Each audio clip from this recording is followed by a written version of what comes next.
बेटी के विदा भ रहल छै तनाही आई सरस्वती माँ के विदाई भ रहल छै।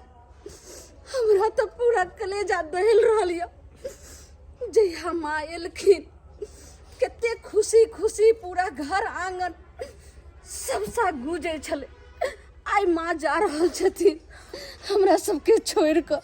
आई हमरा सबके उदास उदास लग रहल य, नीक नहीं लग रहल य।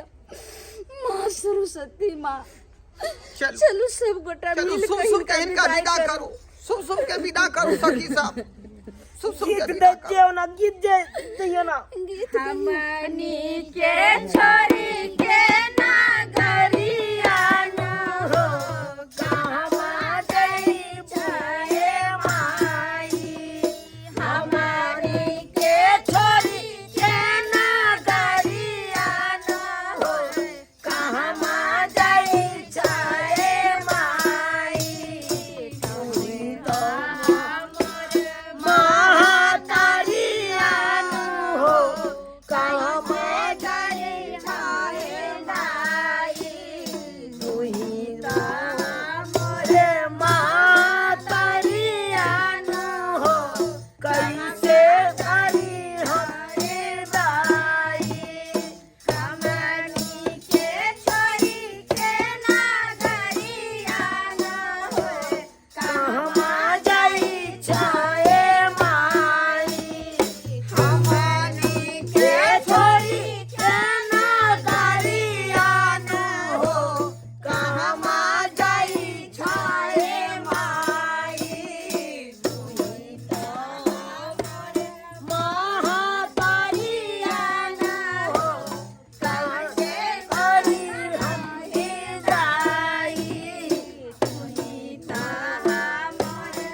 साल भर पर आती है, साल भर पर आती है। लेकर जाती है। हंस वाहिनी की सरस्वती माता विद्यादाता सरस्वती माता विद्यादाता बिना पुस्तक रंजिता हस्ते भगवत भारत देश नमस्ते। नमस्ते नमस्ते।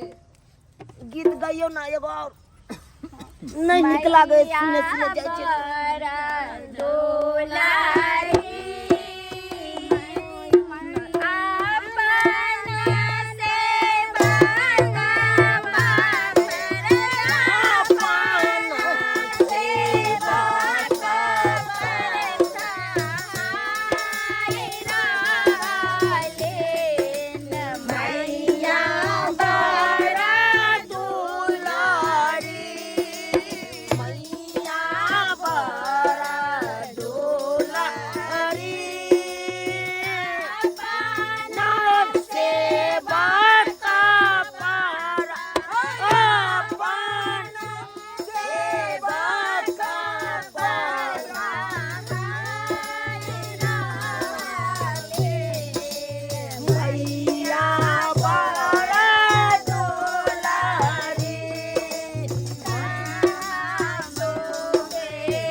मैया सरस्वती के भसावन में जा रहे हैं अपने अपने बच्चे को।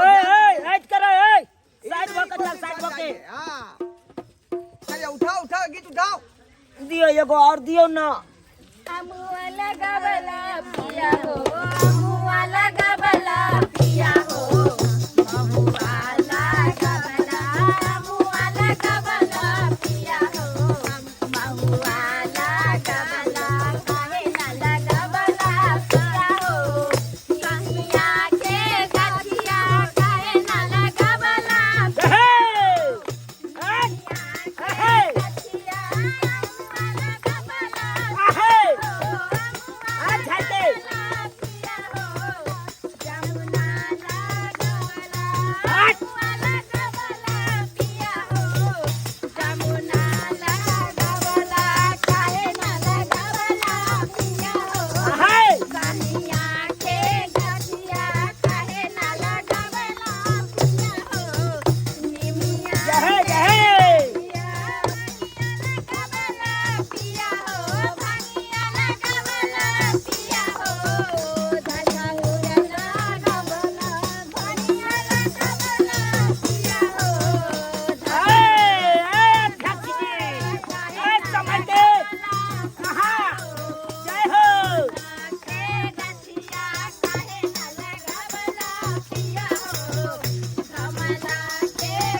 मैया रानी के नदी में विसर्जन क क और अपना सबके घर वापस चले गए।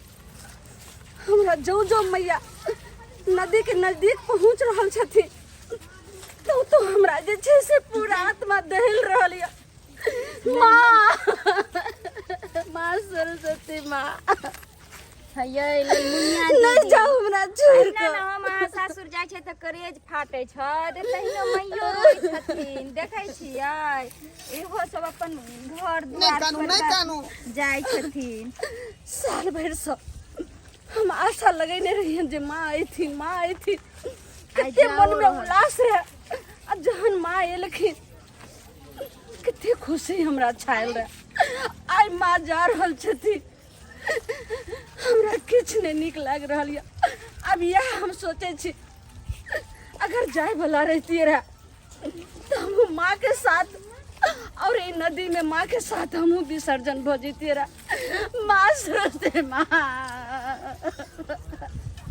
नहीं ना कानू माथे घर में आवे छथिन मैया साल भर पर एक दिन आबै छथिन सबके चेहरा पर मुस्कान अब रहे यहाँ न भेने और चलि जब जाइ जाय छथिन। छथिन कते सुंदर लागे छले सब गोरा हे माँ, हंस के माता के गलती पूजा सलती के लिए हुआ तो माफ भजन कर दे। कीर्तन के लिए और आइ देखियो विदा करे छे त अपने आप के करेज फोटै छे लागे छे कि मैया के नहीं विदा करती घरे में जाय छथिन माँ तो सबके आंख में आंसू द के बारह रे जतन से मां सारा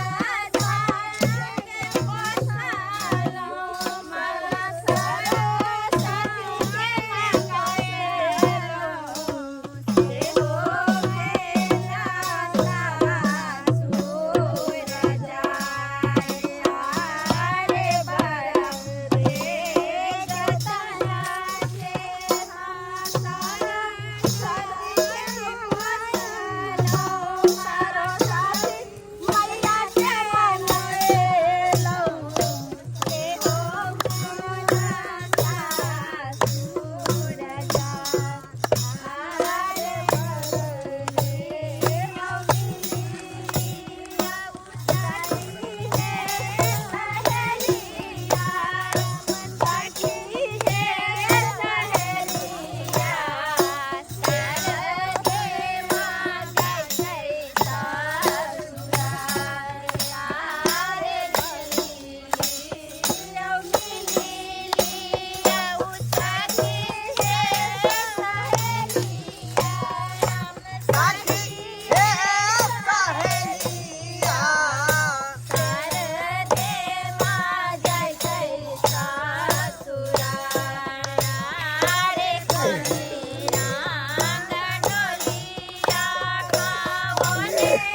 विसर्जन करिए तो नहीं अहों सब तन मन से पूजा पाठ करब आ बढ़िया से श्रद्धा भाव से अहाँ सब विसर्जन मैया के करब।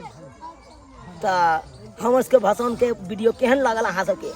अगर नीक लागल तो शेयर करब, लाइक करब, कमेंट करना नहीं भूलब आ चैनल के सब्सक्राइब करना से नहीं भूलब। घंटी के सोहा दबाएब। तो प्रेम से बोलो सरस्वती